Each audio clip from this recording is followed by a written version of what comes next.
जय हिंद, वंदे मातरम। स्वागत है आप सभी का गुरुजी वर्ल्ड एग्जाम स्टडी प्लेटफॉर्म में। राष्ट्र हित में शिक्षा, this is Dheeraj Dwivedi from Guruji world. दोस्तों, आज की यह वीडियो इन्वायरमेंट यानी पर्यावरण की आधारशिला बनाने वाली वीडियो है, जहां से एग्जाम में सबसे कठिन और सबसे जबरदस्त चैप्टर से क्वेश्चंस पूछे जाते हैं। इस वीडियो को पढ़ाने के लिए यानी चैप्टर को पढ़ाने के लिए हर टीचर 1 से 2 घंटे लेता है, लेकिन आज इस वीडियो में पूरे चित्र सहित पूरा डिटेल, पूरा एकदम से एचडी क्वालिटी में आपको हम समझाने वाले हैं मात्र 10 से 15 मिनट के अंदर। तो तैयार हो जाइएगा, सीट बेल्ट बांध लीजिएगा और कहीं ना कहीं एक नोट्स बनाने के लिए एक पेन, एक कॉपी ले लीजिएगा। इस वीडियो से पूरे 5 क्वेश्चन बनते हैं। अब आपकी मर्जी है कंसंट्रेशन आपका कितना रहता है। तो डाल लीजिएगा वायुमंडल की परतें। वायुमंडल की परतों में हम क्षोभ मंडल, समताप मंडल, मध्य मंडल, आयन मंडल और बहिर्मंडल पढ़ेंगे। देखिए, उससे पहले मैं आपको बता दूं कि पर्यावरण से जो क्वेश्चन बनते हैं, जीरो से शिखर तक पढ़िए कि पर्यावरण के क्षेत्र कौन कौन से होते हैं। एक स्थल मंडल, एक जल मंडल, एक वायुमंडल और एक जैव मंडल। इसी वायुमंडल की सभी परतें हैं ये, यानी क्वेश्चन में पूछा जाता है कि वायुमंडल में कितनी परतें हैं या वायुमंडल को कितनी परतों में विभाजित किया गया है। तो दोस्तों, सबसे इंपॉर्टेंट पॉइंट क्या एनवायरनमेंट पे पढ़ना होता है, ये वाला। स्थल मंडल की मैं बात करूं, जहां पर हम लोग जीवन यापन करते हैं, हमारी पृथ्वी पर स्थल मंडल का 29% भाग विद्यमान है। हमारी पृथ्वी पर जल मंडल का 71% भाग विद्यमान है। और जैव मंडल क्या होता है दोस्तों? जैव मंडल होता है स्थल, जल, वायु तीनों को अगर मिला दिया जाए तो वो जैव मंडल बन जाता है। तो चलिए वीडियो स्टार्ट करते हैं और वायुमंडल को बारीकी से समझ लेते हैं क्या क्या है। वायुमंडल में हर बच्चा जानता है कि वायुमंडल गैसों से बना हुआ एक आवरण है। और यहां से जो 4 क्वेश्चन बनते हैं वो यही बनते हैं कि इन गैसेस का प्रतिशत क्या है। फिर हम एक एक चीज जान लेते हैं कि किस तरीके से चीजें हमें पढ़नी है। अब देखिए, वायुमंडल क्या है कि पृथ्वी के चारों ओर गैस के आवरण को वायुमंडल कहते हैं। पृथ्वी के आंतरिक भाग से ही वायुमंडल की सभी गैसों की उत्पत्ति हुई है, यह पहले से ही आपको पता है। जब क्वेश्चन में पूछा जाए कि वायुमंडल में सबसे ज्यादा प्रतिशत किस गैस का है, तो नाइट्रोजन का है। कितना है? 78% है। ऑक्सीजन का कितना है? 20% या 21% क्वेश्चन के ऑप्शन में मिलेगा। आर्गन कितना है? 0.93। कार्बन डाइऑक्साइड का कितना है? 0.03। क्वेश्चन यहां से बहुत धांसू बनता है। कहता है कि वायुमंडल में एकमात्र अक्रिय गैस कौन सी है, तो वो है आर्गन। अब चैप्टर शुरू होता है, बहुत अच्छे से पढ़िए, बारीकी से 4-4 पॉइंट हर परत से जान लिए तो एग्जाम क्वालिफाई। चैनल पर पहली बार है कोई बहन, कोई भाई, तो सब्सक्राइब कर लें, क्योंकि पूरा इन्वायरमेंट जीरो से शिखर तक पढ़ाया जा रहा है, जिसकी लिंक आपको नीचे दे दी गई है एचडी क्वालिटी में। वायुमंडल की संरचना तथा परतों में आपको ऐसा एरो एरो बना लेना है, ठीक है ना। आपको जैसा सहूलियत हो अपने नोट्स को मेंटेन कर लेना है। कैसे आपको एरो बनाने हैं या स्टार बना के लिख लेना है कि वायुमंडल की कितनी परतें हैं, तो 5 परतें हैं। पहला क्षोभ मंडल, दूसरा समताप मंडल, तीसरा मध्य मंडल, चौथा आयन मंडल और 5वां बहिर्मंडल। ठीक है, 5 हो गई। अब सबसे अहम जो मुद्दा आता है वो चित्र से आपको समझाना। हम पृथ्वी पर हैं और पृथ्वी पर आपको हम क्षोभ मंडल, जो बच्चे इंग्लिश वाले हैं वो समझ लें, हम अर्थ पर खड़े हैं। क्षोभ मंडल सबसे ऊपर हमारे सिर के ऊपर है, जिसको ट्रोपोस्फियर कहते हैं। ये चित्र बना लीजिएगा हिंदी और इंग्लिश में, क्योंकि क्वेश्चन इंग्लिश में जब भी आता है तो कभी कभी इंग्लिश को लिख देता है, हिंदी वाले बच्चे परेशान हो जाते हैं।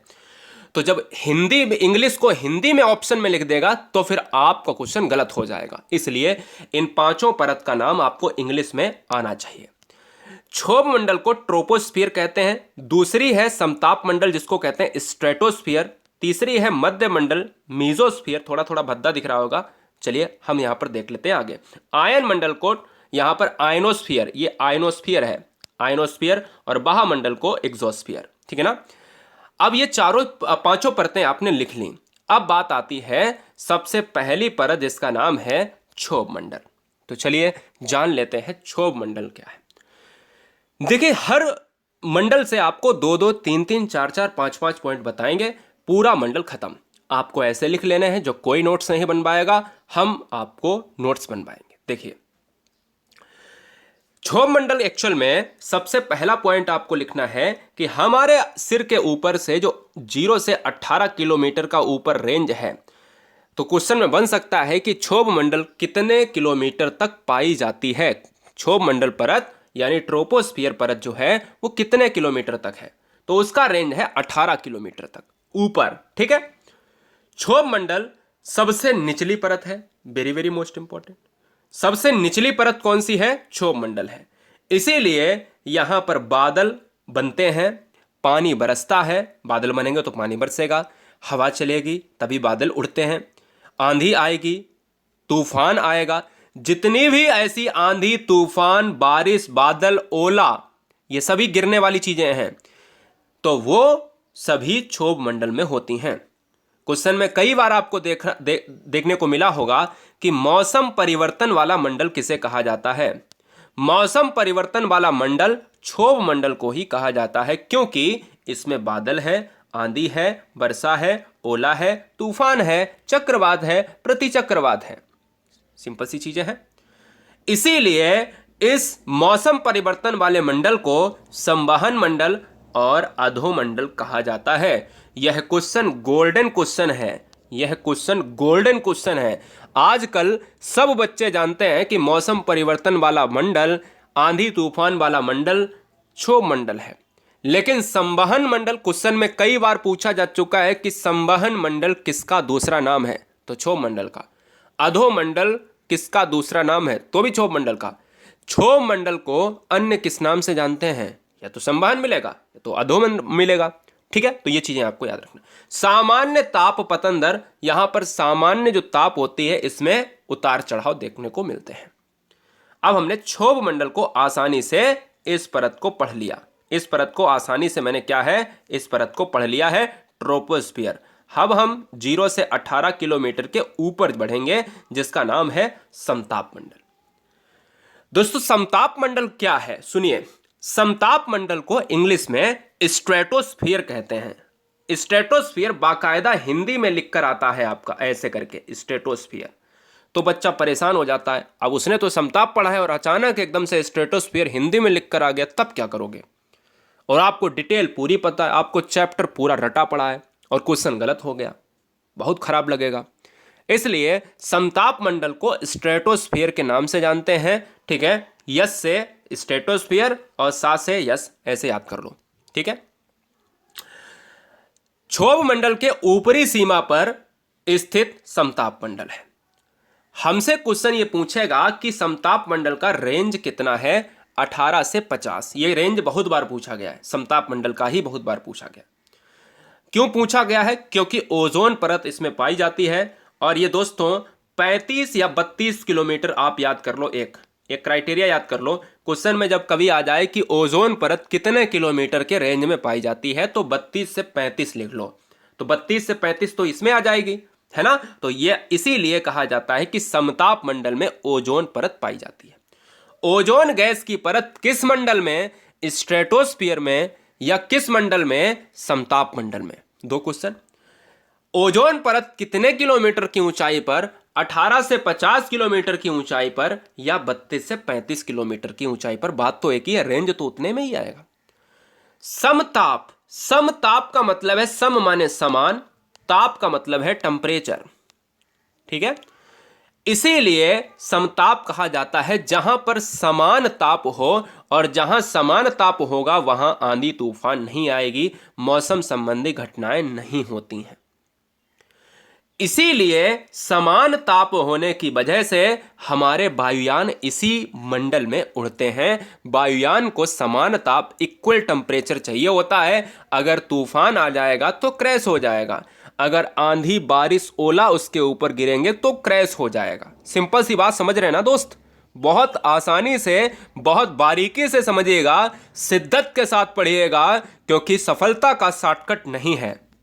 हर शेर हर शेरनी से मैं कहना चाहूंगा कि अगर ईमानदारी से सिलेक्शन चाहिए तो ईमानदारी से नोट्स अपने बनाना, कभी खरीदे हुए नोट से सफलता नहीं मिलती है। सब्सक्राइब करने के लिए ईमानदारी से धन्यवाद। अभी मैंने आपको बताया कि ओजोन परत किस मंडल में है, समताप मंडल में है। जरा फिगर समझ लीजिएगा, समताप मंडल 0 से स्टार्ट होता है क्या? नहीं, इसमें दिखाया गया 0 से स्टार्ट होने का मतलब दोस्तों, यहां पर पृथ्वी को दिखा दिया गया है। यहां पर आपको क्या करना है कि 18 से 50 मैंने जो बताया है ना, ये 50 देखो लिखा है, तो इसको आपको याद रखना है। क्वेश्चन में कई बार पूछा जाता है कि ओजोन परत किस मंडल में है, समताप मंडल में है, देखिए स्ट्रेटोस्फीयर में है, और जो एरिया आपको याद रखना है वो 18 से 50 या 32 से 35। ठीक है, चले अगला पॉइंट। अगला पॉइंट क्या है? अगला पॉइंट ये रहा, मध्यमंडल। मध्यमंडल क्या है? इसके ऊपरी परत को मध्यमंडल कहा जाता है। किसके? समताप मंडल के ठीक ऊपरी परत को मध्यमंडल कहा जाता है, जो 50 से 60 किलोमीटर की रेंज में पाया जाता है। मध्यमंडल के 2 पॉइंट एग्जाम में इतनी बार पूछे गए हैं कि जितनी बार तो क्षोभ मंडल से क्वेश्चन नहीं आए, क्योंकि बच्चे गलत करते हैं। और डायरेक्ट अगर मैं आपसे ये पूछ दूं कि ये बताओ कि वायुमंडल की 5 परतों में सबसे ठंडी परत बता दो कौन सी है, तो आप याद रखिए कि वायुमंडल में सबसे ठंडी जो परत है ना, ये दोस्तों मीजोस्फीयर है। मीजोस्फीयर ही कहते हैं, देखिए मध्यमंडल को मीजोस्फीयर कहते हैं, इसलिए याद रखो मध्यमंडल बराबर मीजोस्फीयर। मीजोस्फीयर में 2 चीजें याद रखनी है, इसको भले ही भूल जाना, लेकिन ये चीज और ये चीज नहीं भूलना है। मध्यमंडल में उल्का पिंड गिरकर नष्ट होता है, क्योंकि यहां पर घर्षण ज्यादा होता है।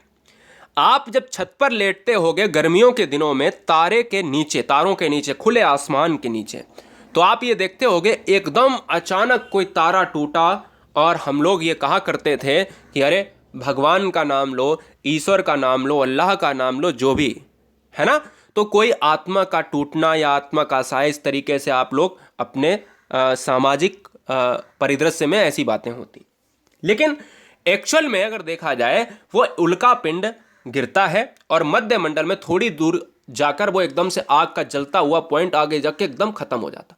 तो वो क्या होता है, वो उसी मध्यमंडल की दोस्तों बात है जहां पर यह खत्म हो जाता है, और ठंडी परत होने के कारण ये घर्षण लगकर वही नष्ट हो जाता। अगर ये मध्यमंडल दोस्त हो ना, 50 से 60 किलोमीटर के ऊंचाई की बात होती है, जब आपको दिखता है ये 50 से 60 किलोमीटर की ऊंचाई की बात होती है, तब आपको ये दिखता है ऊपर।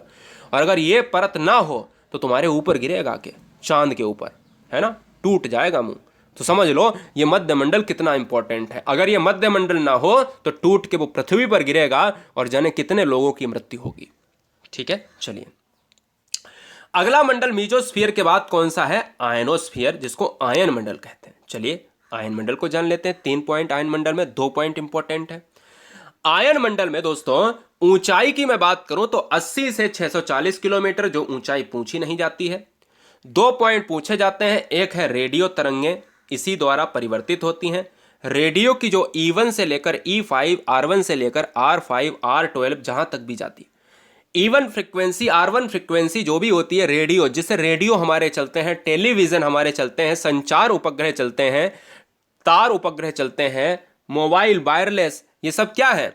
ये आयन मंडल की बात करते हैं दोस्तों। क्वेश्चन में आ जाए कि रेडियो तरंगें इसी द्वारा, यानी रेडियो तरंगें इस परत द्वारा परिवर्तित होती हैं, आगे लिख लीजिएगा, परिवर्तित होती हैं। ठीक है, और संचार उपग्रह इसी मंडल में पाए जाते हैं। किस मंडल में? आयनोस्फीयर में पाए जाते हैं। आयनोस्फीयर में पाए जाते हैं, इस चीज को आप याद रखिएगा। ठीक है ना, आयनोस्फीयर में पाए जाते हैं। तो ये बताओ, आयन मंडल हो गया। हमने कहा क्षोभ मंडल, वर्षा, तूफान, ओला, समताप मंडल, वायुयान उड़ने वाला, सम्मान ताप, मध्य मंडल, उल्का पिंड गिरने वाला, आयन मंडल, संचार उपग्रह, रेडियो तरंगें। अगला है लास्ट, बहिर्मंडल। बहिर्मंडल वेरी वेरी मोस्ट इंपॉर्टेंट। यह वायुमंडल की सबसे ऊपरी परत है। बहिर्मंडल को 2 भागों में मैंने बांटा हुआ है। बहिर्मंडल को 4-4 पॉइंट आपको याद रखने हैं। यह वायुमंडल की सबसे ऊपरी परत। क्वेश्चन में पूछा जाए सबसे निचली परत किसकी है, तो आपकी है क्षोभ मंडल, और सबसे ऊपरी परत किसकी है, तो आपका आंसर होगा बहिर्मंडल या वायुमंडल। जिसको एग्जोस्फीयर कहते हैं। हल्की गैसें पाई जाती हैं हीलियम, हाइड्रोजन। साथ ही पौधों की वृद्धि के लिए आवश्यक हैं क्या? ये सभी गैसें, ये जो बहिर्मंडल में जो गैसें होती हैं ना, ये पौधों के लिए, हमारे पेड़ पौधों के लिए जो गैसेस होती हैं यहीं से आती हैं। और ये हमारे, जैसे नाइट्रोजन हुआ, नाइट्रोजन, जितने भी गैसेस, गैस का जो आवरण होता है ना, गैस का आवरण, ये गैस का आवरण दोस्तों बहिर्मंडल में सबसे ज़्यादा मिलता है। और ये गैसीय आवरण की वजह से जो पौधों को नाइट्रोजन चाहिए होता है, पौधों को जो बढ़ने के लिए जो उनमें पदार्थ चाहिए होता है, वो यहीं से मिलता है। ऊपर की ओर जाने पर यह तेजी के साथ साथ घटता है। क्या घटता है? टेम्परेचर की बात कर रहा है। और जैसे जैसे हम ऊपर जाते हैं गैसों की तुलना घटती है। वायु की सबसे पतली परत अगर पूछा जाए तो बहिर्मंडल को वायु की सबसे पतली परत, वायु का मतलब है वायुमंडल, वायुमंडल की सबसे पतली परत किसे कहा जाता है? बहिर्मंडल को। वायुमंडल में अगर बात करूं तो वायुमंडल पृथ्वी पर दबाव डालता है, यह वायुमंडल का हिस्सा है। दबाव डालेगा तभी तो हम लोग कहीं ना कहीं नीचे पृथ्वी पर विद्यमान हैं। और जलवाष्प की मात्रा अगर पूछे तो 0 से 4% तक होती है। और ये बात बाकी तो मैंने बता ही दिया है कि ऑक्सीजन 21% होती है, नाइट्रोजन 78% होती है, और कार्बन डाइऑक्साइड 0.03% होती है, आर्गन होती है 0.93%। दोस्तों ये बताएं, हमने क्या कहा इसमें? क्षोभ मंडल 18 किलोमीटर तक का रेंज वो रेंज है जहां पर आंधी, तूफान, वर्षा, ओला और बादल बनते हैं। समताप मंडल ओजोन परत वाला मंडल है, वायुयान उड़ते हैं और समताप मंडल में समान टेम्परेचर रहता है।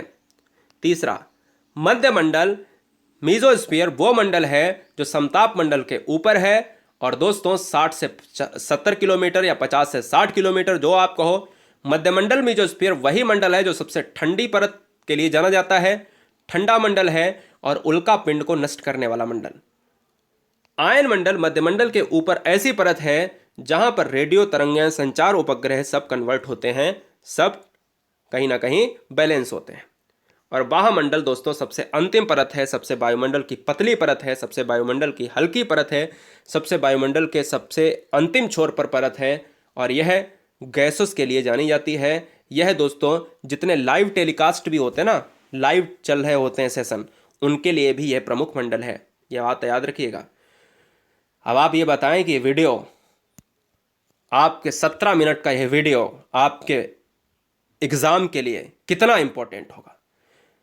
समझ सकते हैं आप, पूरा फुल एचडी में बिना किसी फालतू की बहस करके केवल टॉपिक पर हमने चर्चा की है।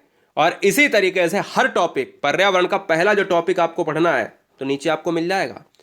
हर टॉपिक को डिटेल से अगर आपने पढ़ना है तो गुरुजी वर्ल्ड एग्जाम स्टडी, ये नहीं कहता आप यहां से पढ़ो, लेकिन अगर आपको ये देखना है कि 2 मिनट 4 मिनट पढ़ के देखना है तो आपको ये पता चलेगा कि एग्जाम में क्वेश्चन तो यहीं से बनेंगे, क्योंकि सारा कुछ तो मैं ले ही लेता हूं और सारा कुछ ले लिया तो बचा ही नहीं कुछ। आप सभी के माता पिता को मेरा जय हिंद, वंदे मातरम। आपसे बस एक ही निवेदन मेरा रहता है कि हर बहन हर भाई के पास ये वीडियो पहुंचा दो। बस उम्मीद ये रहती है, वरना ज़िंदगी भर हमारी भी वीडियो नहीं आएंगी, ना ज़िंदगी भर आपको पढ़ना है।